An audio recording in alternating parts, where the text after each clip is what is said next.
Hi friends, ఎలా ఉన్నారు? నేను మీకు ఇవాళ ఒక కథ చెప్పాలనుకుంటున్నాను. మనిషికి కానీ జంతువులకు కానీ ఎవరికైనా గర్వం తలకెక్కితే వినాశనానికి దారితీస్తుంది. అది ఈ కథ వింటే మీకే తెలుస్తుంది. నరసాపురం అనే ఊళ్ళో సత్తయ్య అనే రైతు ఇంట్లో 2 కోడి పుంజులు ఉండేవి.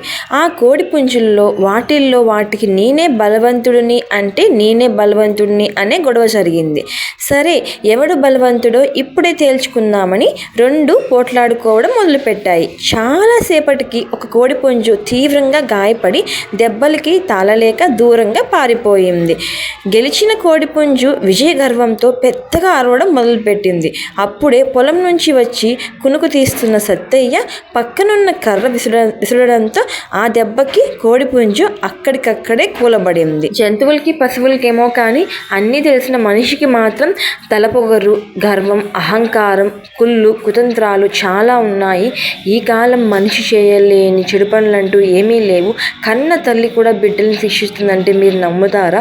ఈ కాలం కన్న తల్లులు కూడా బిడ్డలు నాశనం కోరుకుంటున్నారు. అలాంటి సమాజంలో ఇలాంటి మనుషుల మధ్య మనం జీవిస్తున్నాం. వీలైనంత వరకు మనం మంచిగా ఉంటూ ఎదుటి వారి మంచి కోరుకుంటే మనకెప్పుడు మంచి జరుగుతుందని నా నమ్మకం.